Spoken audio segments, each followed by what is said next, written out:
Hello and welcome to Tartan Touchdown, Scotland's voice in conversation with the world of American football. And welcome to the first ever episode of Tartan Touchdown in Conversation With. In Conversation With is our way of sharing the stories of people from all over the world and the sport of American football that we all love and enjoy. Now, being a Scottish podcast, we had to start with a local boy for our first ever story. From Nigeria to the NFL via Glasgow, Canada and Ohio, it's Scotland's own Praise Olatoke. Praise, how are you? Thanks for joining us. How's it going, Dan? Great. Happy to be here. Can't wait to just have a chat. Perfect. Gav, Praise's progress is something me and you have been following since he got into the IPP, the International Player Pathway in 2024. It's good to finally sit down and be able to have this chat with him, isn't it? Yeah, absolutely. I mean, we've been following the sport in Scotland for a long time, whether it's flag, kitted, obviously with the Scottish Claymores here for 10 years, but actually seeing local talent now actually making progress, finding their way into the big leagues, that's exactly what I want to see happening. Excellent. At Tartan Touchdown, our chats with guests are all about finding out their full journey. So I'd like to take you back to the beginning, find the roots of the sporting lives and the journey that have taken them to the present day. So with that in mind, Praise, you were born in Lagos, Nigeria, and now I'm going to make myself feel very old here by saying you were born in June 2000. 1985 child, that makes me feel very, very old. But as a young boy growing up in Nigeria, do you have any memories of being in Nigeria at all? Yeah, I do. I remember just like running around in the streets, I remember the hot sun. I remember all like monsoon type rain. I remember just running up and down the streets, racing kids. And just being outside was really what I remember the most. Just being outside and just being a kid. Yeah. So obviously taking up running from a very early age. Then. When you were in Nigeria, did you play any kind of sports at all? Obviously, you like running about. Did you have a chance to play any kind of sports in Nigeria before you? I remember just like kicking a ball about. So like football, the other football, just kicking a ball about. Swimming a little bit. That was really the extent of it. I didn't really start organized sport until I was in Scotland. Yeah, perfect. So as you mentioned there, you came to Scotland. So you moved to Scotland when you were 5. Do you remember any kind of any memories of the build up to coming to Scotland? Kind of what your parents telling you come to Scotland and kind of the process now or what? Do you remember much about that? So I remember the day we left Nigeria and being in the airport. There were family around. People were crying. I didn't know where I was going. I just knew I guess I was going somewhere. And I remember being on the plane. It was a Virgin Atlantic plane. I remember that so vividly. And I thought that was the sickest thing ever. It was a big plane. But yeah, it was that's pretty much it. And then I remember landing and seeing my dad. I remember my dad because he'd come to Nigeria to visit. Yeah. But I remember landing, seeing my dad, and it being a bit cold. Even though it was June, but I still remember it was a little bit cold, and I got used to it eventually. But yeah. So you mentioned you met your dad at the airport. So was your dad already in Scotland, or when did he come in advance to you guys, or was he living in Scotland and you guys moved over to be with him? Yeah. So when I was around 3, he moved to England, Hertfordshire, to do a master's degree.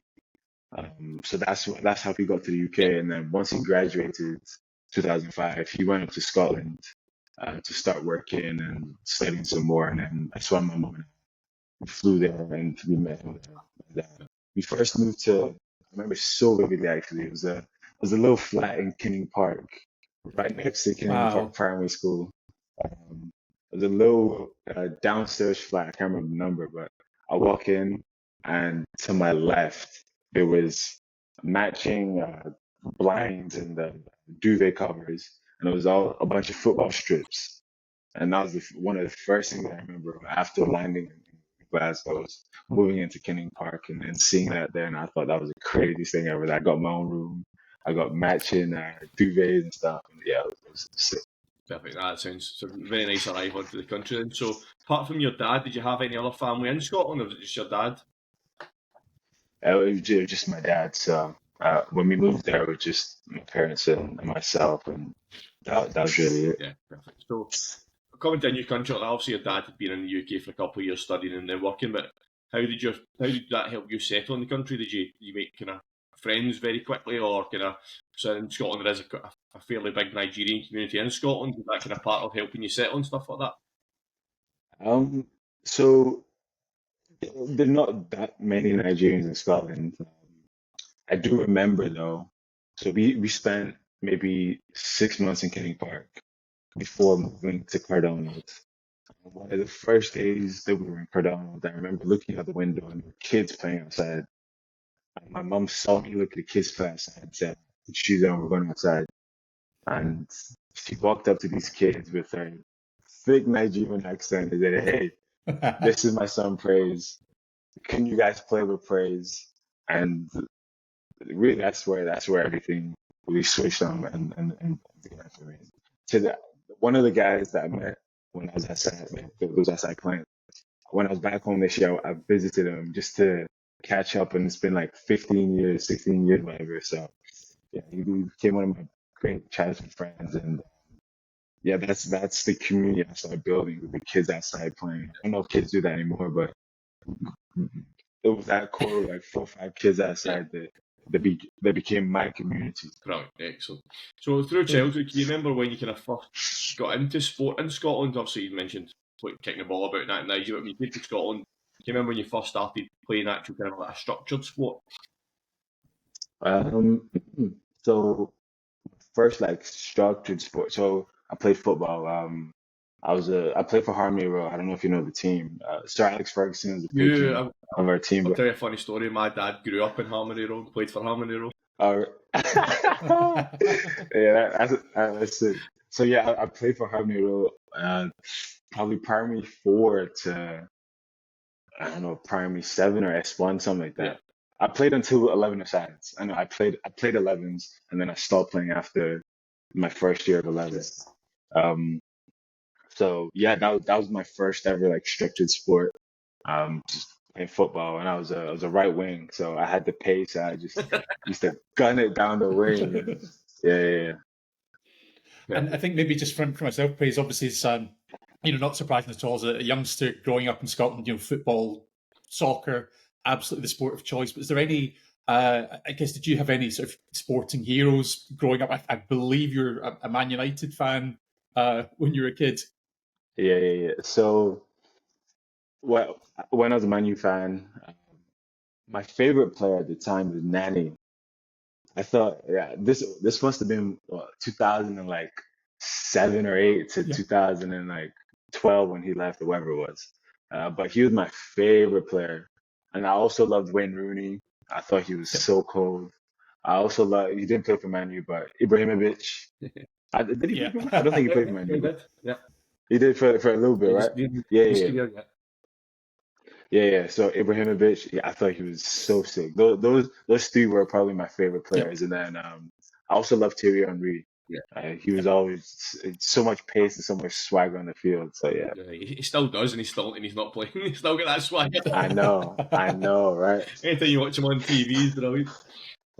Yeah. So obviously you mentioned their football. So you obviously we had a wee quick chat before we came on there, and you talked about schools and moving to the schools in Kilmacombe. When did you start doing your running kind of more structured, and you joined obviously the running club in Kilmacombe? When did that kind of start? What age were you then?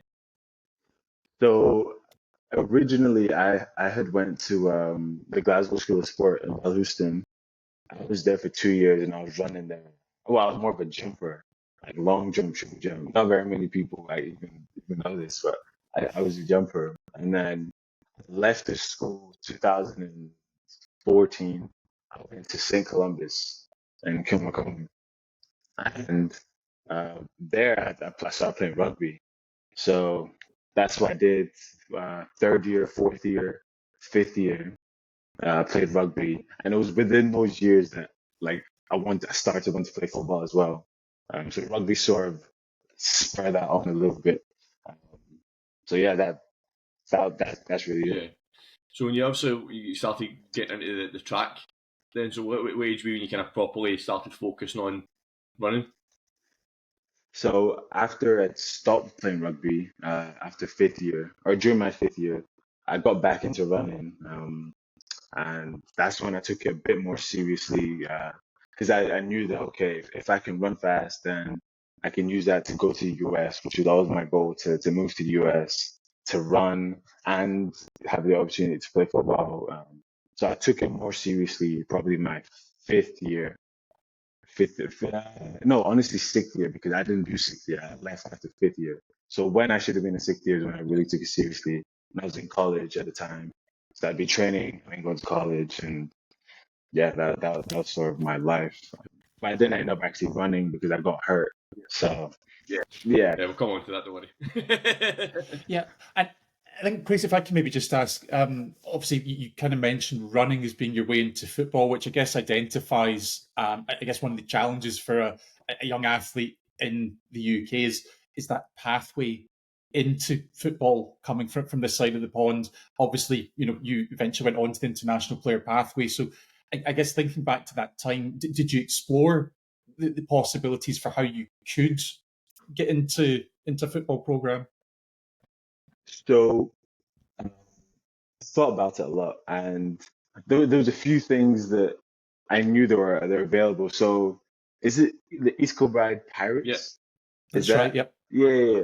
I remember being like young, like 14, 15, seeing the team and wanting to play for the team, but I just didn't commit to ever actually just going there. Yep. So and then I'd heard through the grapevine about the academy that was down in Loughborough. Yeah. Yep. Again, though, I didn't know how I could get known or contact them. I was too young to sort of put that together in my mind. Yeah. Of course. And I also knew that Loughborough had a team. So one of the unis I wanted to go to if I didn't end up leaving Scotland was Loughborough, because they had a good like track Yeah. program and they had a Yep. football team. Um, but I always knew that you're not really going to make it to the big leagues through the Bucks, like football or whatever. Yeah. If you want to play football, you have to leave and be in the epicenter of football, which is the Yeah, US. perfect. Of course. So talking about moving across, Yeah. so you then got offered a scholarship at Trinity Western University in Vancouver. That was about 2018. How did that come about? Mhm. Like, did they see you running? What was the kind of story behind getting the scholarship for Trinity? So that came through my coach in Glasgow. Um, I'd been working with him for like 2 years at this point, and his son was the coach or one of the coaches at Yeah. Trinity.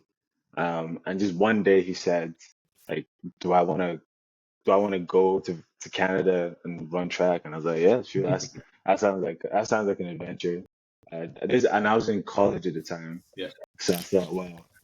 I thought vividly that being in Canada is a lot closer to US than being in Scotland is. So by just sheer proximity, let me take this opportunity and go over there. So which is what I did. So now that's how I eventually got to Canada. It was through my coach's son who coached there. Yeah. Yeah. And I guess, Praise, if I can maybe just ask, I guess it's still a fairly young age. How did that feel making that move on your own, going from Scotland to Canada? It it wasn't a tough decision, but it was definitely a tough move.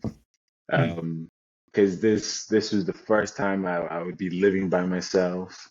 I'd moved to a country where I didn't know anyone. I didn't even know my coach's son. I'd never met him before. Spoke to him on the phone once before.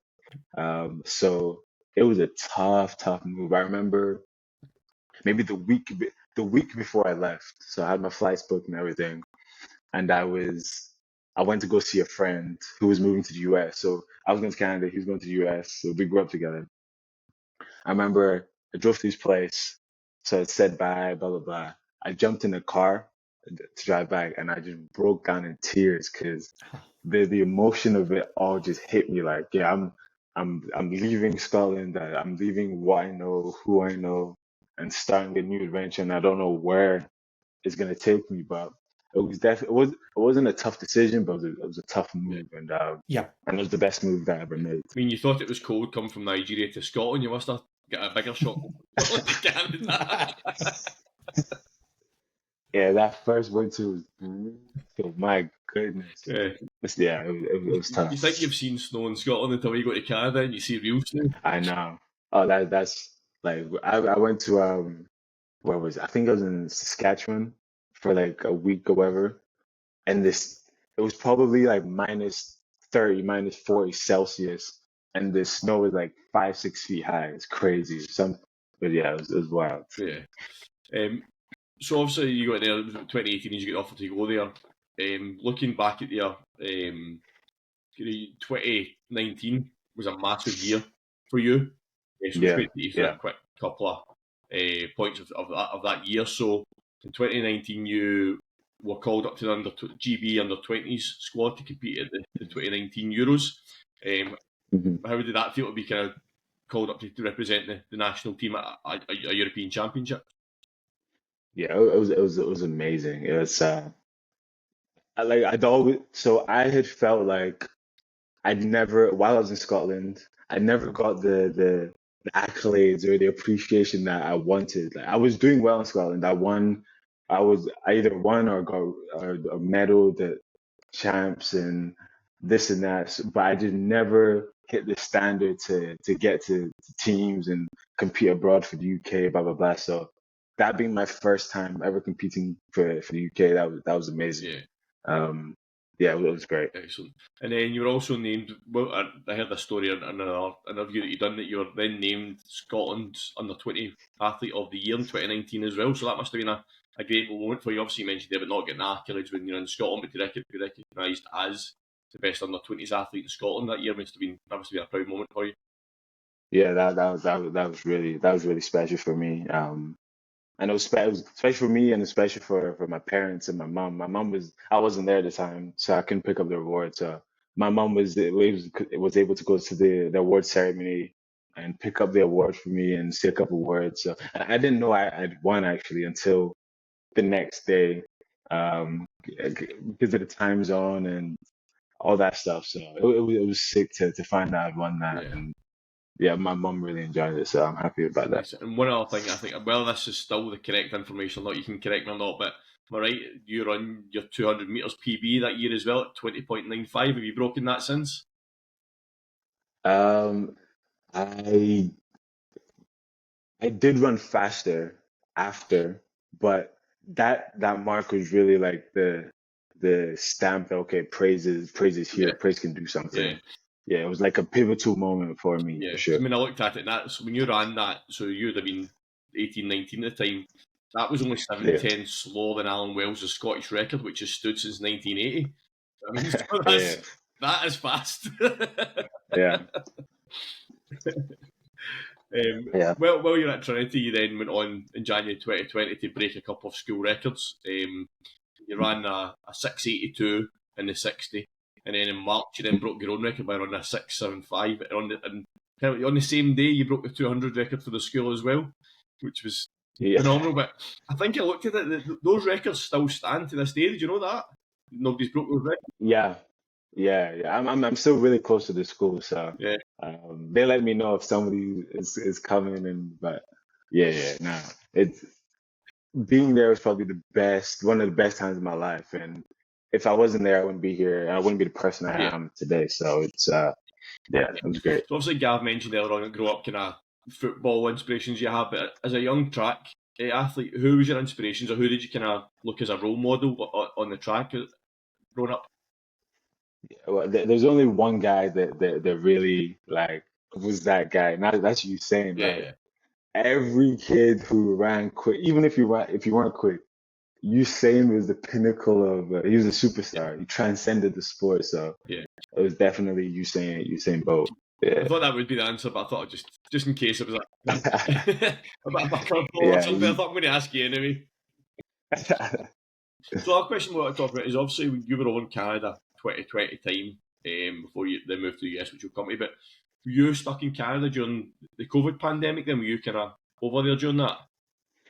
I was, I chose to stay. which was one of the best decisions I made. Because at the time, being a British citizen, like the government had to like fly you home. They couldn't deny you Yeah. from entering the UK.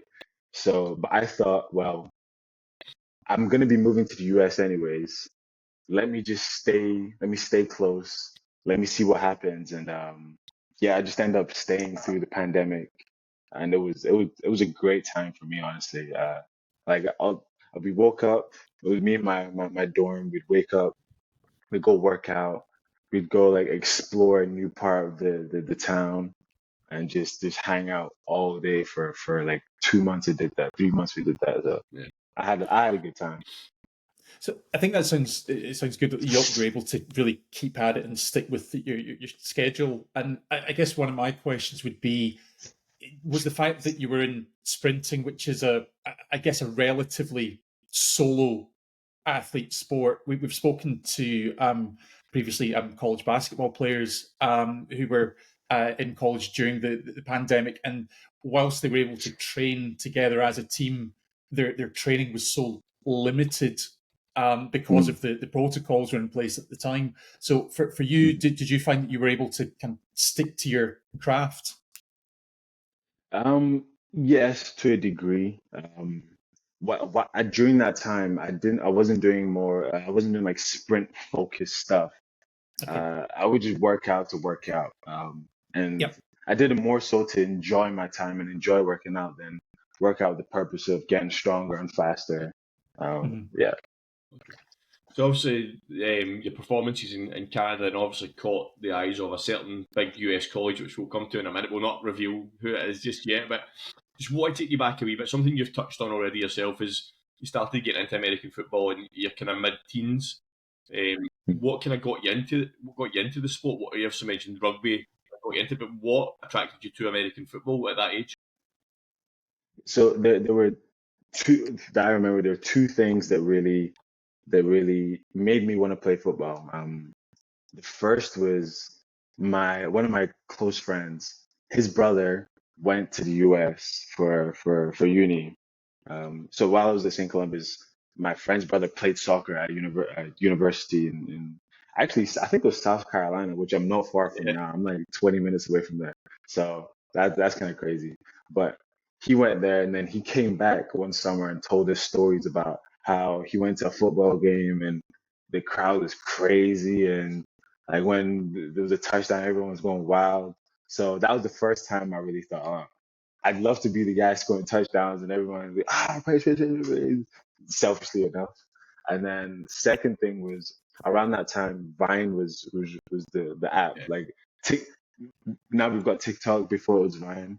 And there were football like highlights and like Odell Beckham Jr. That one-handed catch was on Yep. Vine. I remember seeing that and thought that was the sickest thing ever. So those two things uh, really got me thinking that like if I ever get the opportunity to play football, I have to do it because it looks like so much fun, which it is. But yeah, that's what got me interested in yeah. football. That just as you mentioned that catch, I'm a Cowboys fan. Gav's a Giants fan, so he Yeah. loved that catch. That catch made me sick. But I'm pretty sure we still won that game, Gav. I'm pretty sure, did we not? You did, but I had Beckham in fantasy that year, so I cleaned up with him. Yeah, no, it was, to be fair, it was an unbelievable catch. That wa- that was I think that was like 10 years ago to last week or Pretty something. much, That cat, yeah. Yeah, yeah, it was around 10 years ago last week. yeah, So that's great. Thank yeah, you. came a long way. Yeah. So following on from Trinity, so apart from the college that you got the offer for, which we'll come in a second, did you have any other offers for any other US colleges at all? To the one you did. I I had coaches saying that if I committed to them, they would offer me. Um, so technically, I did have a couple other offers. Minnesota was one. Um, University of Texas San Antonio, so UTSA. That was another school that was heavily recruiting me. And then I had a bunch of other schools that were interested, and I was speaking to their coaches. Um, but how COVID like hit was one of the reasons why I ended up going to the school I went to. Yeah. because I'd visited the school just before COVID. Right. Then COVID hit, and then all visitations were cancelled. So I already knew the school, and it's a huge football Yeah. school. So that was another conscious, like, hey, this is a football school. By sheer proximity, I might get a chance to play football. So let me go to this school for Yeah. that, and hopefully I get to play Yeah. football. So the school you went to, it was, and I have to say it this way because it's the only way you can say it, was the Ohio State. Yeah, it's the Ohio State. So Yeah. obviously you mentioned there, you kind of one of the reasons you chose to go there was because it is a big football school. Was there any other factors in your decision for choosing Ohio State? That was one of the main reasons. And if I'm being completely candid, I saw a girl when I was on my visit. I saw a girl while I was on my visit, and I was like, "Yep, this is the place for me." And I'm with her now. Oh, So brilliant. like we've been together for 4 years, 3.5, 4 years now. So it all worked out that Yep. that was the school I went Yeah, to. we've got Tartan Touchdown's first ever love story on our first ever episode. I know, and it's just as well it works out that way. It makes it much easier to tell that story that you're all together. Exactly. Yeah. So obviously Ohio State, as you mentioned, the massive football school. It's one of the biggest programs in the US. So you committed there. Obviously, we mentioned it was for track and field rather than football at that point. In your first year, you tore your Achilles. That must have been an absolute horrible moment. You've built up your whole life to get to this point, and you tear your Achilles. Like, don't want you make you relive it, Yeah. but what was that like when that happened? So, so I tore my Achilles at our conference championships. So one of the biggest competitions of the year. I tore in the final of the 200. I've come around the bend, and my Achilles just snapped. There's nothing you can do at that point. Once it's gone, it's gone. And I tried to finish the race, so I was hopping along the bend trying to finish, and my coach was like, "Get down, get down." And I was like, "No," and I kept on hopping. He's like, "Bro, get down." So I ended up like veering off. But before I tore my Achilles, I'd had pain in my Achilles for like a month or so.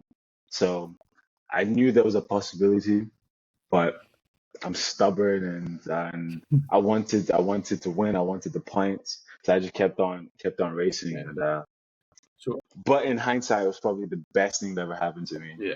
Because if I hadn't have torn my Achilles, then I'd still be running, probably, and I wouldn't have transitioned to football. So it was bittersweet, but pretty sweet Yeah, to obviously, end. Yeah. like you said yourself, the impact it had long term was a positive one. But at the time, like, how did you cope with that kind of mentally and emotionally? Because you've got suddenly you're at Ohio State, it's where you want to be, and suddenly you've got this injury. So Yeah. when it first happened, and before obviously then you transitioned, but how did you deal with that mentally and emotionally? Um, honestly, I didn't. I don't think I took it as hard as folk like would have expected. Um, yes, it sucked, but I think I was just blessed. I had so many good people around me that I didn't really think about how bad it was, or how it was going to affect me. I just thought, well, I guess I'm missing this next Olympics. I'll just work for the next one. That was probably the to the extent that I really dwelled on Yeah, injury. And so I had really good people around me. Like my girlfriend was there, the coaching staff, her parents. I had a really good core of people to help me get through it. So as yeah, it's pretty like anticlimactic because but I mean, I wasn't yeah, I wasn't too upset. I'm sure I was disappointed, but I wasn't like, no, my world didn't end, yeah. No, that's good which to was hear. good. That's why I kind of wanted to ask that question. Is like because obviously you said people it would have been absolutely devastating for people. It's just about how you react to it. It's obviously that laid Yeah. back Scottish mentality. You've got your like, oh well, good God with it. That's what it is. Yeah. Yeah, I mean, It's I just too think fun. no, praise. All I was going to say is that I think, from my perspective, it's amazing to hear. You showed so much resilience with all these challenges that you face. I mean, what do you put that down to? Just being able to, I guess, to see the positive in any challenge that comes your way. Um, I think just maybe it's my temperament. That I don't take things too seriously. Um, my parents have sort of instilled that in me that just like life happens, life is hard. Life is so hard.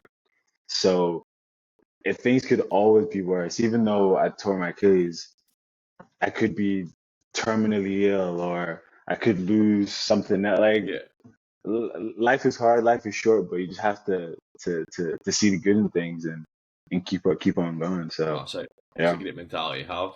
So obviously then you're injuring Absolutely. you through your rehab and all that. And that type of injuries, it can be a tough one to come back from. It can be one that people don't come back from, but you come back in 2022, and what a year you had in 2022. First team all Yeah. Big Ten honours, you ran a 10:27 the 100 metres, and then you won the 4x100 Big Ten title in the relay. Hmm. That, I mean, to have that injury and come back a year later and have that year, you must have thought, I can still do this.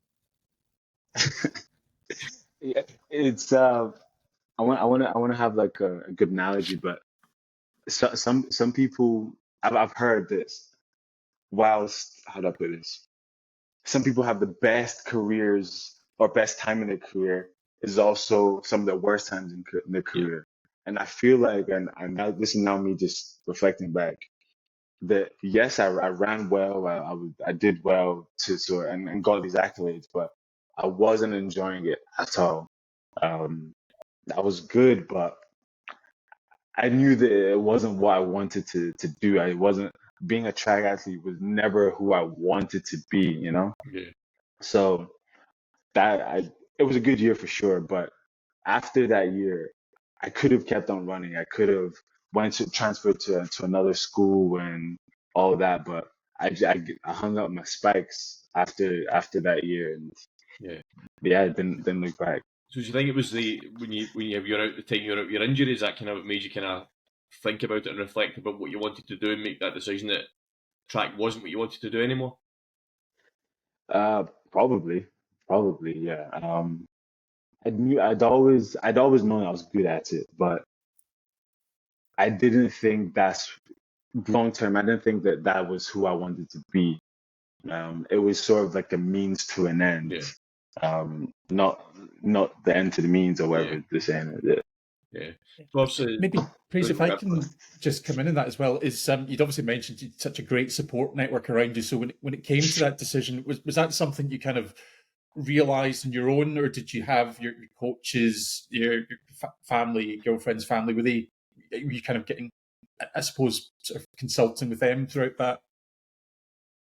Yeah, I definitely consulted with my girlfriend's dad. He and I are really close. So I told him that I don't think I want to do this. That I don't think I want to run. It's just yeah, it's cool, but I don't think it's for me. I'm not enjoying it as much as I used to. And that was also the year I told him he played in the league.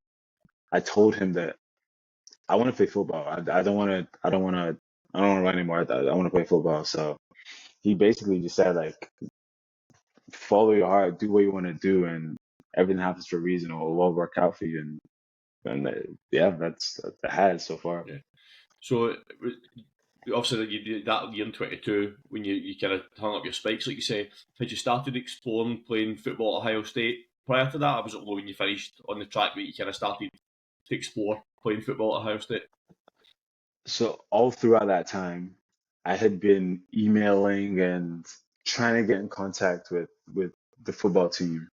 Um, Sometimes I would lift in the football team's weight room with the track team, and when I saw like a football coach, or I'd speak to him, hey, yo, how can I play football?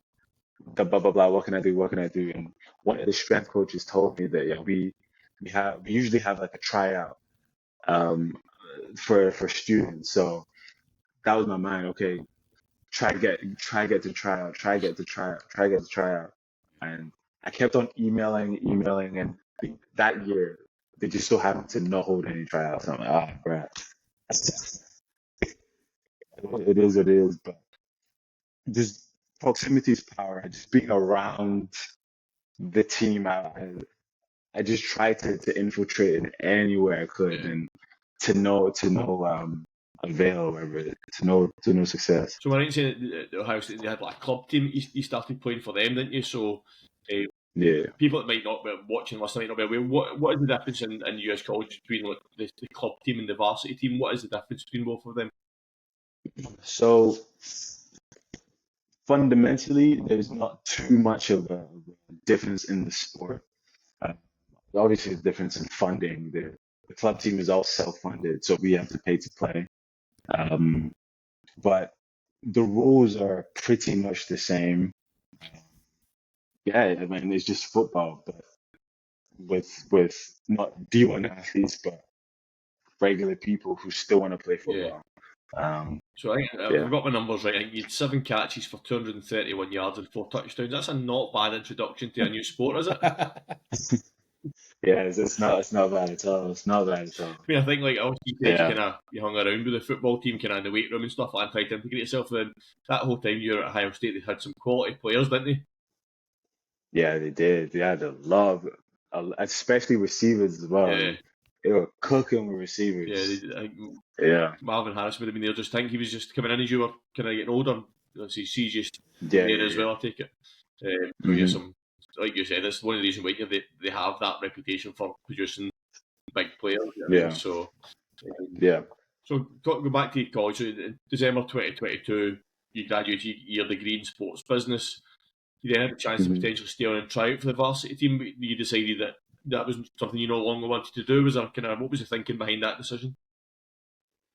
Uh, Primarily, I just don't want to pay for school. Like, uni in the US is so expensive, and it didn't seem worth the investment to re-enroll back in school, spend 30, 40 grand just for the opportunity to possibly be on the Yeah, team, not even to play. So the opportunity cost is way too high.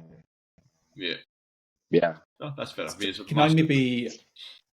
maybe ask then, Praise? So, I mean, obviously, because I think you were asked to try out by the folks at Ohio State, but was Mhm. that just purely as a walk on, not as a sort of like a scholarship for a postgrad? Yeah, that would be as a walk on, and I could earn a scholarship by the time the season and semester starts. But that's a huge Yeah, gamble.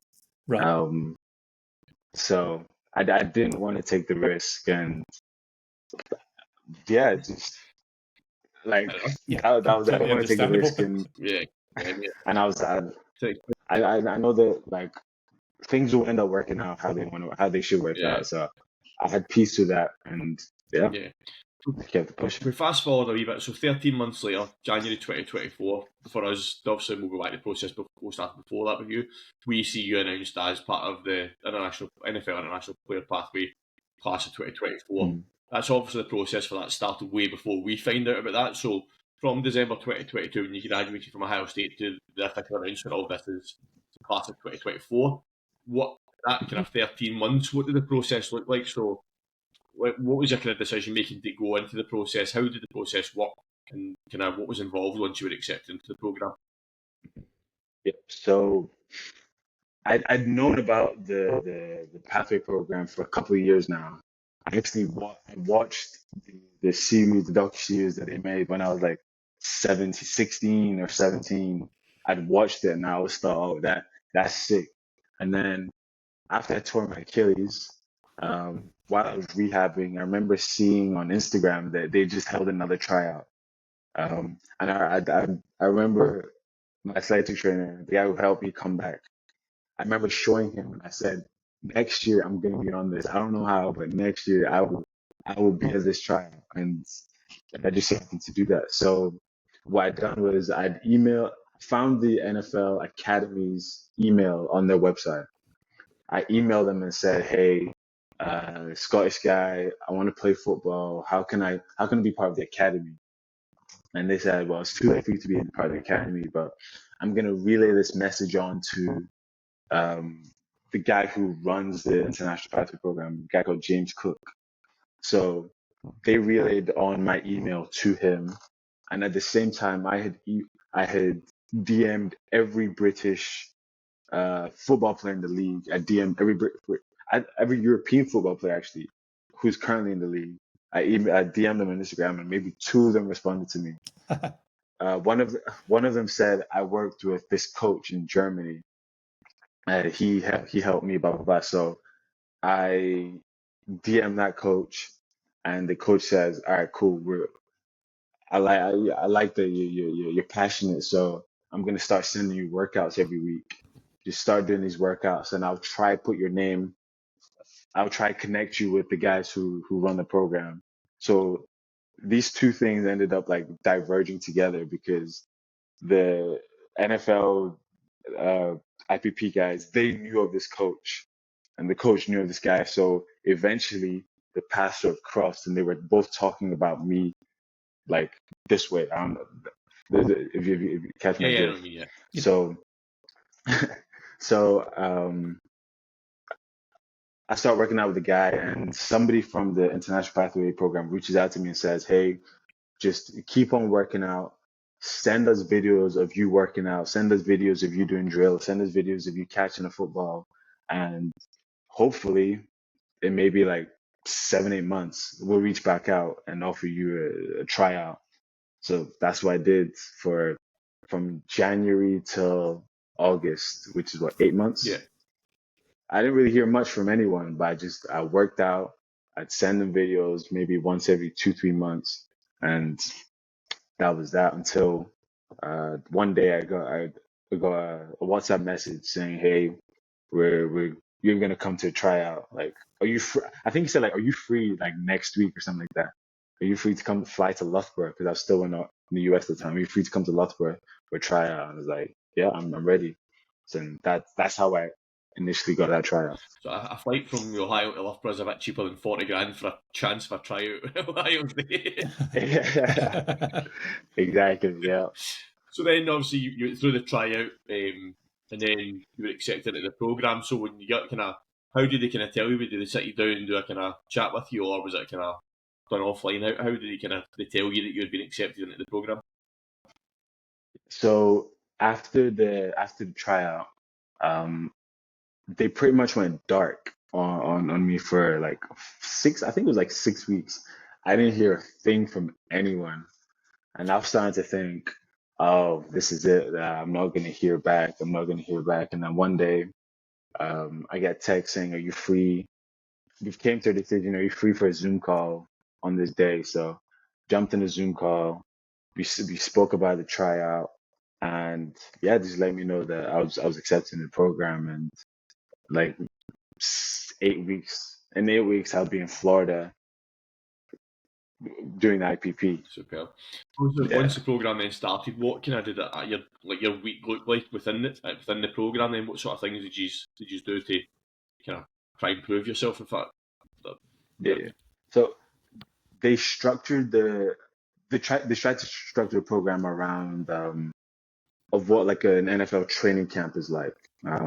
So in the mornings we'd have meetings. So we'd have like a group or team meeting, then we'd have an individual meeting, and then we'd be on the field. We'd practice for like 2 hours. After practice, we'd lift, and then after lift, we'd have more meetings. And in the meetings, we'd go over like basically teach like break us down and teach us football fundamentally. So this is what formation looks like.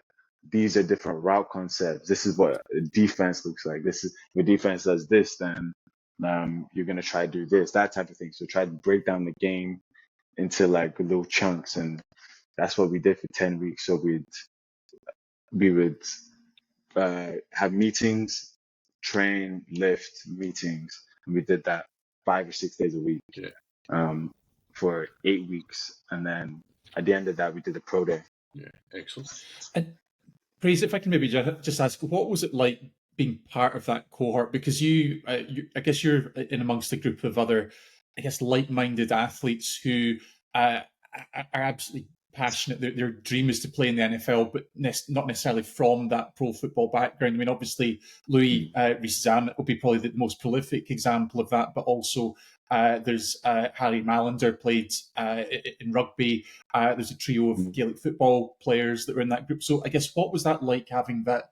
I guess that mixture of backgrounds.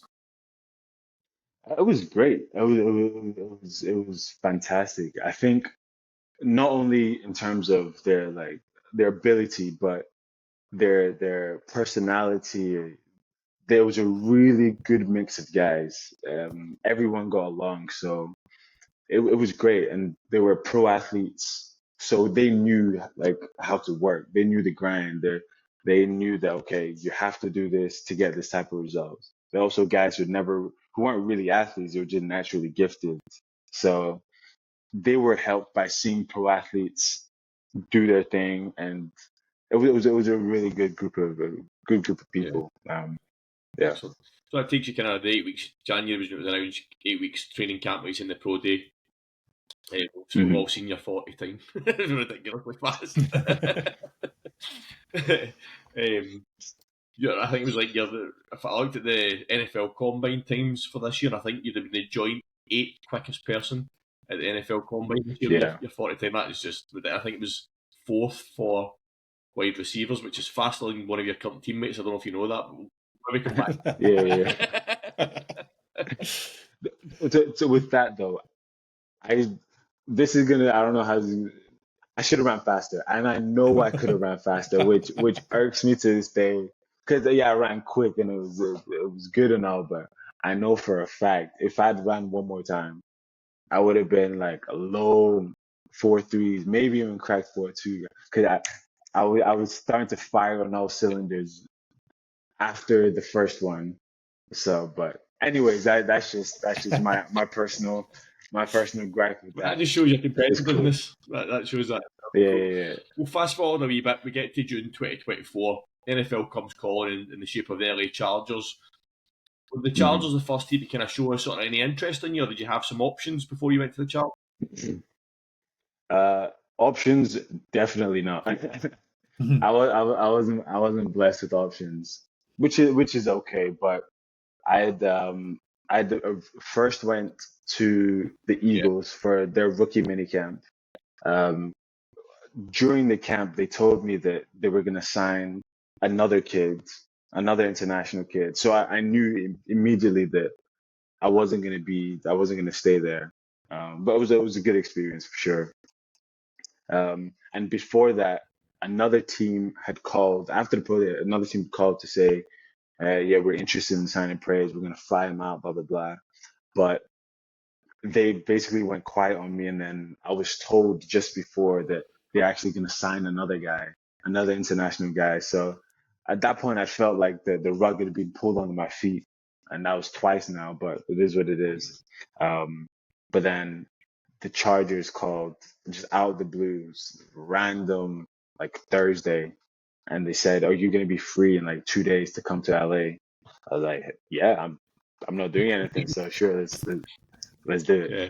So obviously, like we've not to say made it to the NFL, but you've got the closest you've been to being in the NFL, getting to the Chargers signing for the practice squad. How did that feel for you?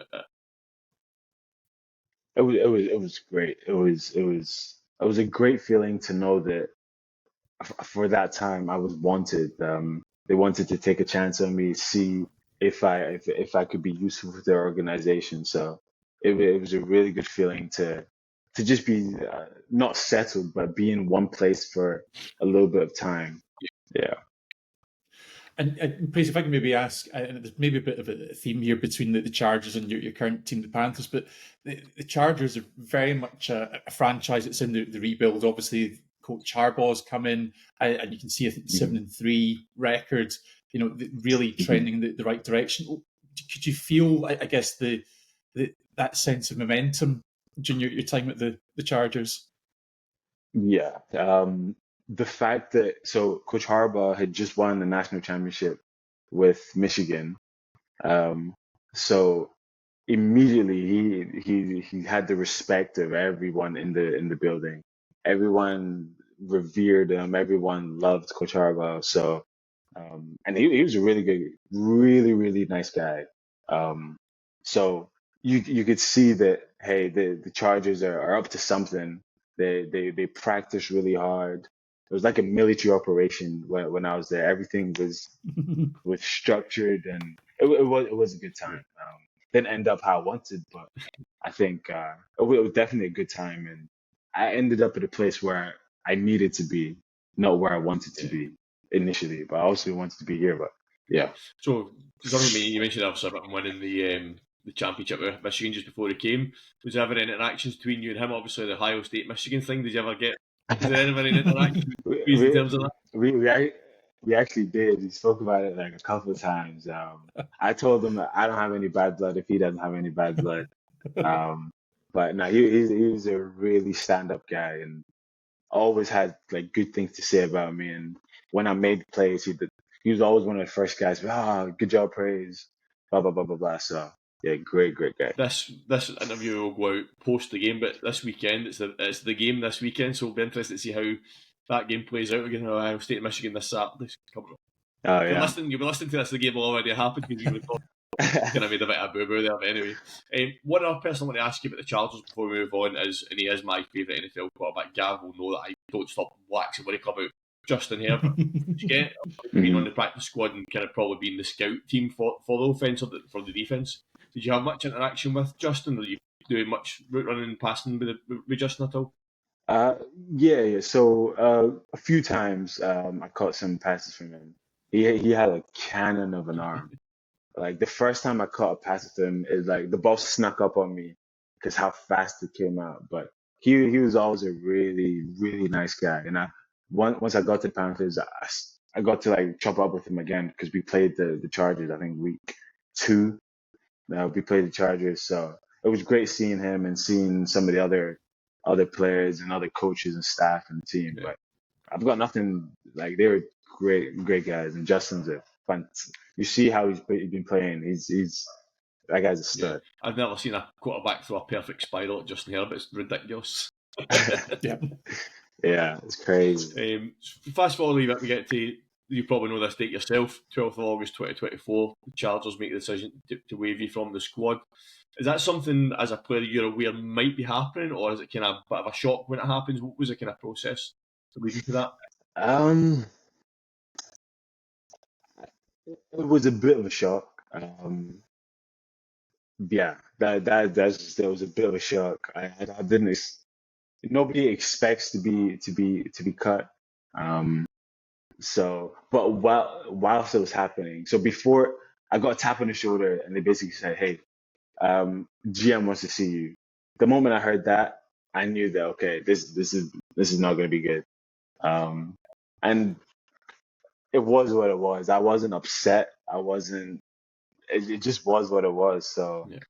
definitely disappointed, but such is life, right? Just have to keep on moving. So over the next kind of 4 weeks, then, like, kind of, what was your kind of thought process in terms of obviously you're over in the States, your chance of the Chargers is past. Like, obviously you're not giving up on your dream, but what do the next 4 weeks look like for you? Yeah. So right after I got cut by the Chargers, I go to Indianapolis to stay with my girlfriend's family. Um, and basically I just hang out there and I go to my girlfriend's dad office, just hang out with him every day.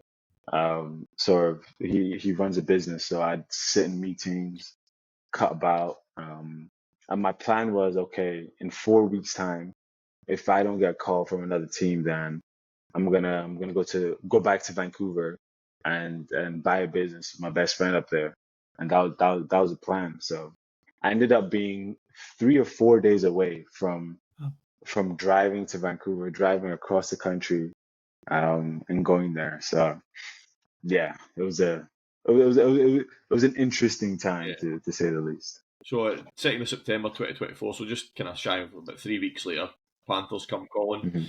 How did that, was it just a phone call or a message out of the blue again, very similar, or was it something you kind of hinted it was coming? So I had no idea what was coming.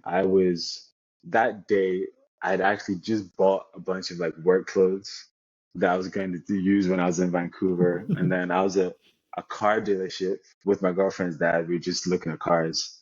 Um, and in the middle of like talking about the car and looking at paperwork and stuff like that, I get a call from a random number. Pick up the call, and there's a scout from this the scout that I spoke to in January, February from the combine. He called me and said, "Hey, I've been trying to get a hold of you.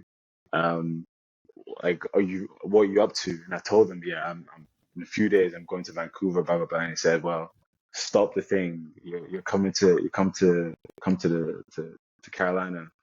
And I just told my girlfriend's dad, I was like, I muted. I was like, "Yo, this is the Panthers."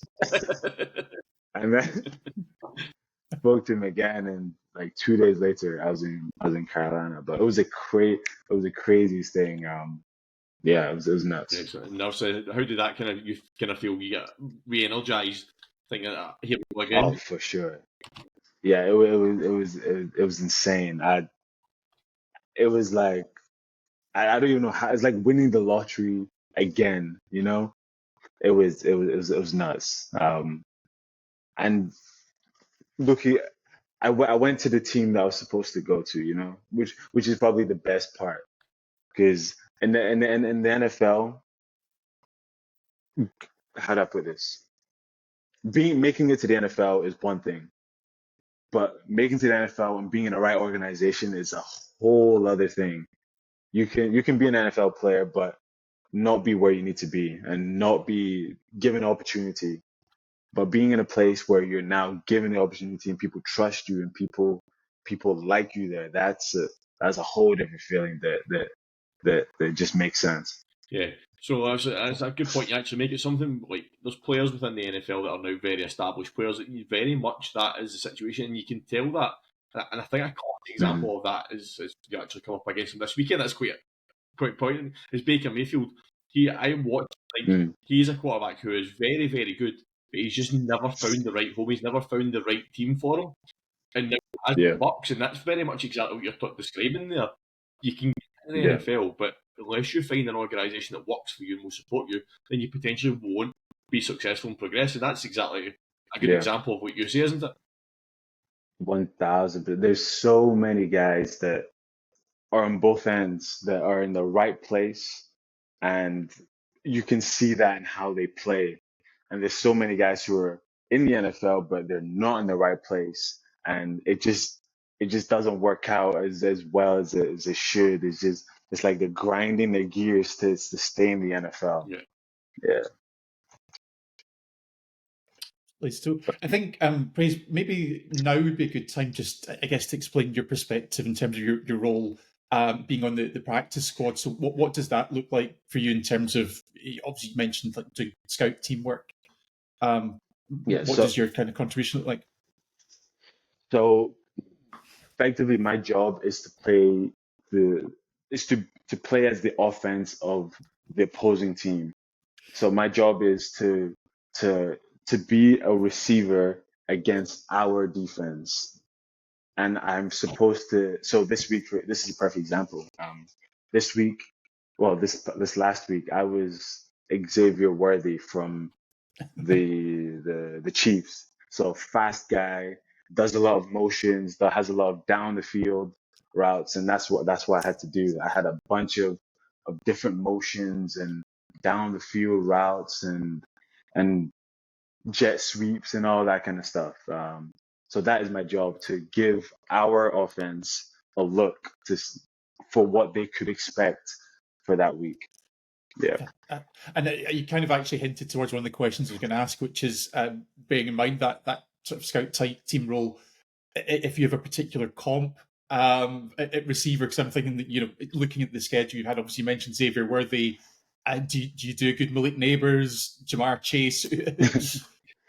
I wasn't Neighbors and I wasn't Chase. Another guy I remember being was from the Chargers, actually, Quentin Johnson. Yep. I remember playing him. Trying to think who else I've been. Usually I'm a receiver from another team. That's usually my role. And yeah. So in terms of that, then, please, obviously, do you need to do a game film study of these these wide receivers that you basically saw, like it's kind of acting, isn't it? That you're going to be. Yeah. Well, they could you then a Yeah. game from the team take it. This is what we need you to do. This is what the plays that we're going to run. How does that process work in the lead up to practicing for a game? So in the lead up, so we have cut-ups of clips of the plays that we're gonna run. So that day, the cut-ups will come out, and I'll just watch them all 2, 3 times to say, like for Xavier, he had a motion, and I watched that maybe like 6, 7 times to make sure that I ran it properly and my footwork was right and I took the right angles, blah blah blah. So every day I'll watch the cut-ups of the receiver I'm gonna be. And on the day when we go on the practice field, we have cards. So they'll show us a card in the huddle, say, Praise, you're this guy, you're gonna do this. Everybody else has their roles, and we run the play, and then we do it over and over and over again. And it's pretty quick. It's like the speed of a normal huddle. Show the card, know who you are, get lined up, and go. Yeah. I'm not quite sure why they picked you to be Xavier. Well, there though, I can't quite make the connection. I don't know.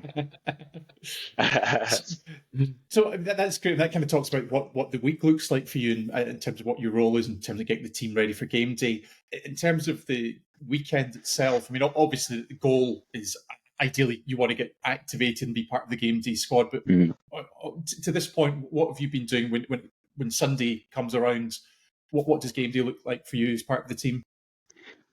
Yeah, so I'll go. So the night before, if you have a home game, I'll go to the team hotel and I'll sit in all the meetings, and then after the meetings, I'll stay around to like go over the game plan, even though I know I'm not going to be on, just to go over the game plan, know that if they needed me, I could be the X receiver, the Z receiver, and I sit there and just hear some of the plays that we're going to run during the game again.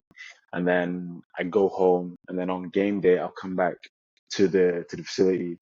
I'll work out a little bit, and I'll be on the sideline and just like cheering them on and making sure that I can do what I can do to give the team energy and yeah. Yeah, no, I think it's really interesting just to get that perspective, and I guess it speaks to everything you've done so far in terms of that mindset of always being ready, because you never know what's going to happen and when that opportunity might arise. And certainly, hopefully, we're going to see you take the field over the coming weeks of the season. I guess one other question I just want to ask about in terms of the being with the Panthers is I guess that support network around you. You've obviously talked about that being really important when you were in your college career in particular, but now moving into the world of the NFL, who do you kind of lean on, or the people that you aspire to role model from I guess from the receiver room, from the quarterback group? Where are you kind of getting that support from now? Yeah. So twofold. It's definitely the players. So we've got Adam Thielen, who's a seasoned vet in the NFL, and he's been great in sort of helping me perfect my craft. Some days we'll stay after practice, and he will help me run a certain route this way. I had an out route that I was struggling to do. It changed every time, and I worked with him over like 2 days trying to perfect the route. And maybe 2, 3 weeks later, I had that route in the game plan, like when I was a scout team, and it worked to perfection. I got the ball and it was gravy. So Adams helped me a lot. And even my wide receiver coach, Coach Moore, he's been fantastic. He's got a lot of patience with me. He works with me before practice, doing drills and talking me through things. He's been great. I just honestly, just all the other like staff out there, they're great. They've been great. I really, I feel in my soul that this was the place I was supposed to be. Yeah. Yeah. So I think the only other thing I just wanted to say is maybe just in terms of the quarterbacks, I guess you've got two individuals in that quarterback room at the Panthers at very different stages of their career. So obviously you've got Bryce Young, number one overall draft pick, and still very early on in his career. at the other end of the scale, we got Andy Dalton, seasoned veteran. So, I guess what influence have they had, and do they bring sort of different perspectives given where they are? Yeah. So Andy and I have a really good relationship. Um, I speak to Andy. I speak to both. I have a good relationship with both of them, but Andy and I have a really good relationship because he throws me the ball more in practice. He'll be our scout team quarterback, and there'll be times where he'll tell me in the huddle, "Hey, Praise, like watch out. This is coming for you. This is coming to you," or he'll tell me, like for example, I had a route, it was like a curl, 14 yards, and come back down my stem. In the huddle, he said, "Run it this way. I'm gonna find you." And I trusted him. I ran out exactly how I thought he asked me to run it, and boom, the ball found me right in my chest, and it was a great completion. So yeah, and Andy's been great, and Bryce has been great as well. His vision is outside the pocket, second to none. He'll he'll throw some balls that you don't expect are coming, and boom, they're right there. So yeah, I've got great relationships with the both of them. Well, just I was mentioning we talked about Justin Herbert earlier on as well, Praise, and obviously you've got Bryce and you've got Andy Dalton. You've actually got three completely different quarterbacks that you've now kind of played with. When you were at the Chargers, who was your other quarterback with you at the time? Who was your Easton Stick. Yeah, so you basically had four different type of quarterbacks, and you obviously got Bryce Young as a kind of new modern day quarterback that can do a bit of everything. Andy Dalton, like Gav said, the seasoned veteran. Justin Herbert we've mentioned as well. So for you as a wide receiver, you're learning a lot from playing with these different type of quarterbacks. Yeah, for sure. Yeah, like some quarterbacks will just pin the ball to you. Some will throw the ball a certain way to like throw you open. And yeah, it's been good that I've seen different types of quarterbacks and felt different types of footballs. Like a ball might be like a tight spiral that you have to really focus on getting in front of. A ball might loft a little bit more, so you have to. They're just different ways. So it's good that I've seen and caught different types of balls from different types of QBs. So that's helped my game a lot. So I'm not afraid of oh, I see the ball coming and I don't know how I adjust my body and this and that. So this next question, you don't have to be thinking you can't answer this question the way you want to answer. Like, how is your development actually going? Like, you're at the Panthers. We've been there for a good time there now. We've seen you progress, and you've told us the stories. Like, now, where do you feel you are now at in terms of your development towards maybe one day being elevated to the squad? Where are you kind of feeling you're at the moment?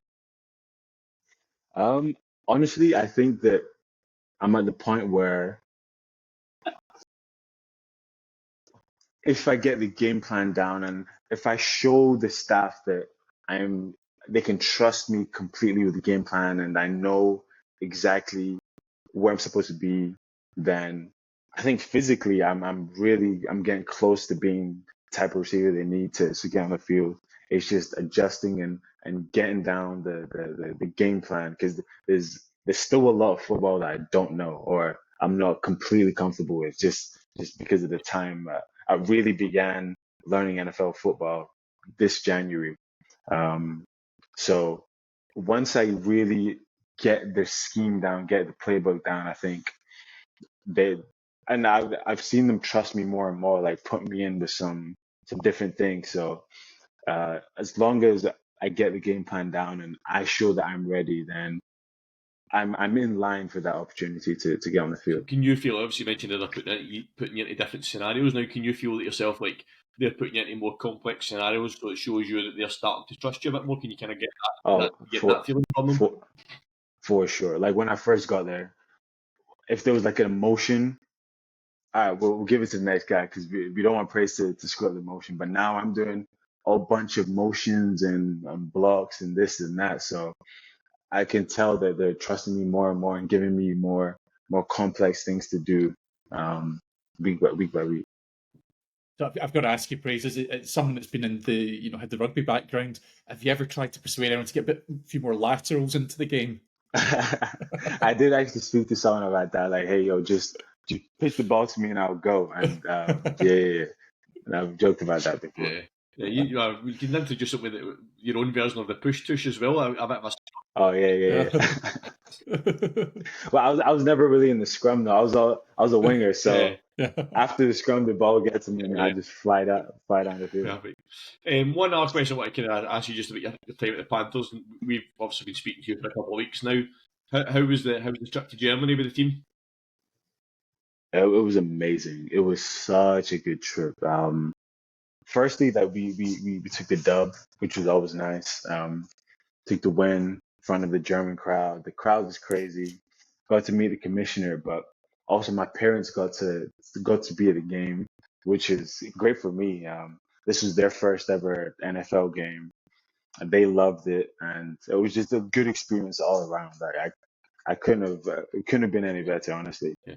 Going back to Gavin mentioned earlier on about the Scottish Claymores and stuff like that. I mean, the German crowds back then were crazy for the sport, and they still are with the ELF now and stuff like that. So it was a no-brainer that the NFL got to that point. We need to bring you on board with our campaign praise now. We need to get an NFL game in Scotland. We need to get yourself and David and I know. Where would we play? Would we play at Hampden no, where would we it have to play? be Murrayfield. Hampden's a horrible stadium. It'd have to be Murrayfield. Yeah, Murrayfield. Yeah, it has to be Murrayfield. So Yeah, we need you to start. We need you to start drawing interest. We need you to get David on board, Jamie and Graham, and get all the Scottish. This campaign.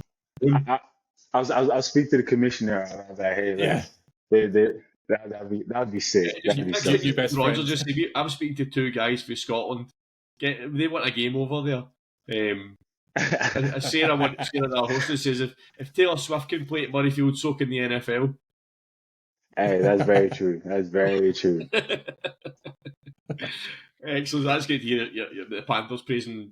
There's a few more questions to ask at different aspects of the game, but in terms of where you're at with the Panthers, we are really looking forward to following your progress with the Panthers. We're hoping as the season comes to a close, like you said, the start trust you in more situation, and hopefully this season, before the season's out, we see you taking at least a snap on the field in the NFL before this season. So, Gav, you finish off the Panther section, Gav. Yeah, I think I kind of alluded to this, maybe speaking about the Chargers as well, but the Panthers feels to me like another team that's really on the up. And as much as, a lot of the time people will look at the standings and they'll say, you are what your record says.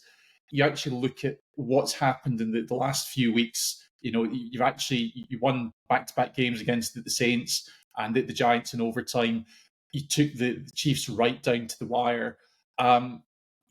Even though you're only one win ahead of the Giants, who are picking number one at the moment, pains me to say that, but it feels like this is a team that's on the up. There's real momentum about the team. Yeah. Are you feeling that in the locker room and on the practice fields?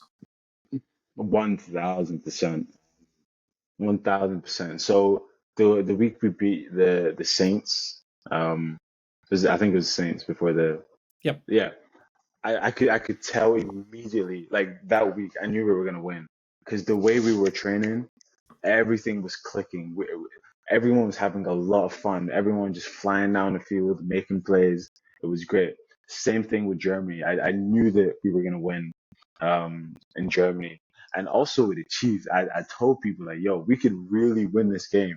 Obviously, things didn't work out how we wanted them to, and we've got a few unfortunate calls and penalties and this and that, but it was really our game to lose, and that's how it felt the whole game. Like they scored first, which is what it is, but we just kept on coming back, and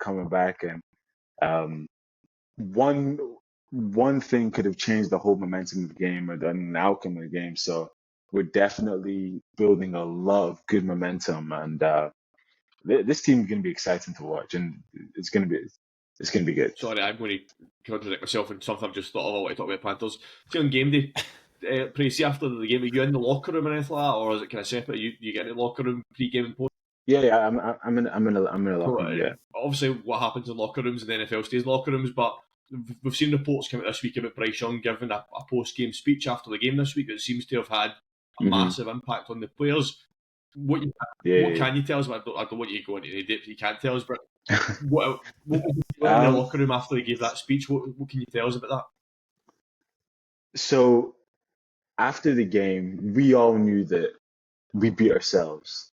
And not that we beat ourselves, is that we played such a good game that it was honest. It was unfortunate we lost the way we lost to the kick, in the last like 10 seconds, whatever. Um, but when Bryce was speaking, we sort of all felt that energy that hey, we belong in the league. We belong here. We're making plays. We're doing the right things, and yeah, it was a fantastic speech. A rally. It was like rallying the troops. It felt like Braveheart, honestly. Like everyone it was great. It was good. So um, I think we will carry this momentum on throughout the season, and this Panthers team is gonna be one that people will talk about, Perfect. of changing the franchise and the direction of the What you franchise. do, Praise, now you need to somehow hack into the pre-game screens and get a Braveheart on the before you get a divisional game this week. I mean, so it's a Yeah. divisional game. You need to speak to the coaches, speak to whoever's in video of Charlie video, get a Hmm. Braveheart speech up on the screen, and For that sure. if We we that we doesn't rally we well. yeah. Yesterday, when we were lifting, somebody put on like bagpipes. So for like 5 minutes, we were just all lifting weights to bagpipes. So that was funny. Brilliant. Yeah. If Braveheart can't inspire you to beat your big rivals, then nothing will. So Yeah. I just want to put out there that we're claiming credit if that happens and you win. That was us. So it was all on us. Yeah. Okay. All right. So one thing I want to come back to, Braze, is we spoke about the class of 2024 and the player pathway program. So just what I get, obviously we've spoke to you, Kieran Messi, you're still in contact with a couple of your teammates. So just want to get a wee update from you in terms of where you think some of your teammates are in the league at the moment. So obviously when we speak about, Mhm. we've got Lowry Sam at first of all. How is he getting on at the moment with the Jam?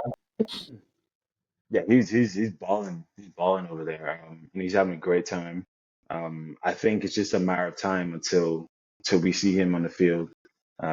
So yeah, he's doing really well. Another one it's up in that he's obviously getting to the winter time. He'll be feeling the cold weather. There's Travis Clayton up in Buffalo. How's he getting on? Yeah, yeah. So obviously Travis got hurt, Yeah, but he's making his way back. But he's gonna be good. He's gonna be really good. Travis is a freak athlete for being so big. He can move so well and he's so strong.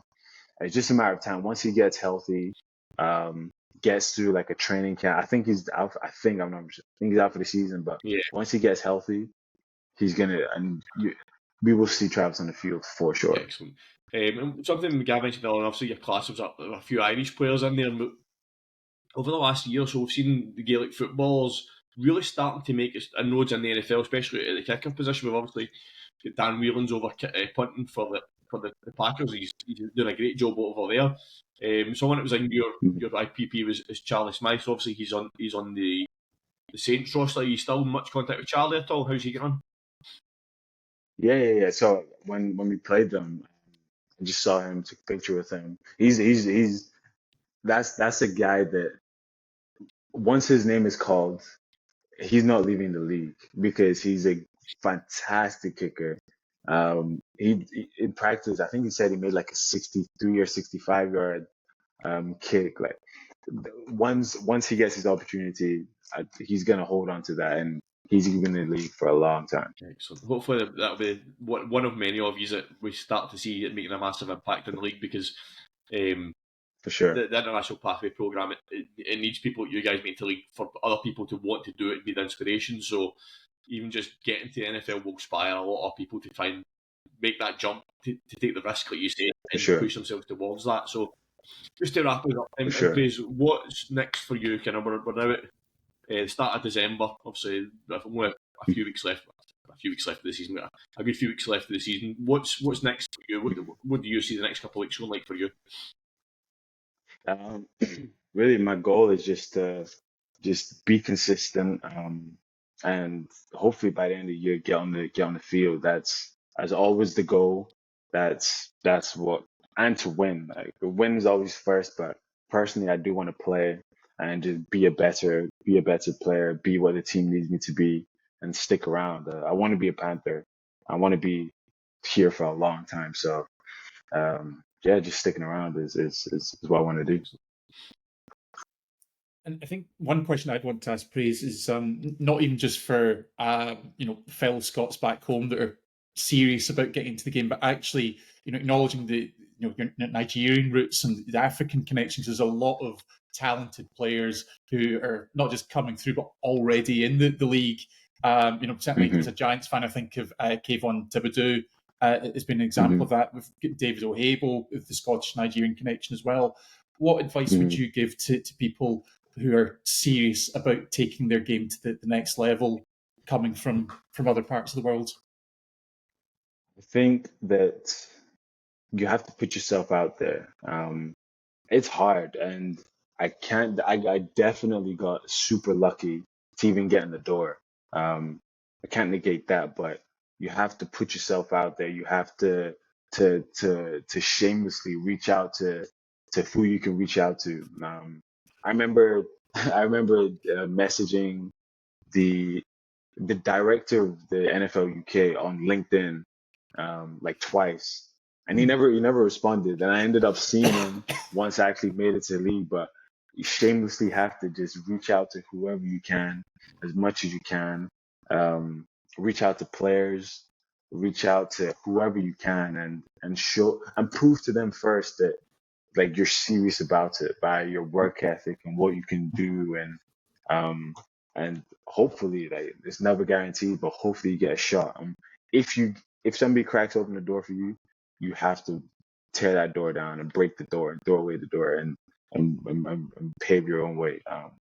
And not everyone's path to the league is the same. Some people find a back door in. Some people go the college route. Some people are banging on the stadium door and then get a tryout and then make. So there's so many ways to get in the league. You just have to pick a path, have faith, and not take no as an answer, basically. Yeah. Excellent. Thanks for that, Praise. Gav, thanks for joining me today alongside Praise for this chat. Thanks very much. It's been an absolute pleasure, Praise. Great to have you on. Hopefully, we've heard your story up to this point, but I'm sure there's a few more chapters still to be written. For sure, definitely. And I appreciate you guys having me. This was fantastic. I had a great time. Yeah, Praise, thanks very much for joining us. It has been an absolute pleasure talking to you and letting us share your story. That's what we're all about, is just sharing stories. Like this story of yours today could easily inspire a 15-year-old in Scotland that's wanting to get to that. Sure. And that's what we want to do. We want to just improve people's opportunities and promote the game throughout the UK and worldwide. So very much appreciate that you made the time to chat to us today. We will continue to follow your progress over the next however many years, and hopefully we can get you back on soon for an update on what's happening. Yeah, for sure, 1000%. And I should be back in Scotland sometime in the off season, so I'll definitely let you guys know and can link up and get some food or whatever. Oh, that'd be amazing. It'd be good to catch up awesome. and person chat with you. That sounds perfect. For sure. For everyone that's watching and listening, we've got many more conversations with people from the world of American football lined up. So keep an eye on our Instagram at Tartan Touchdown for updates on what's next. Until then, it's goodbye for now.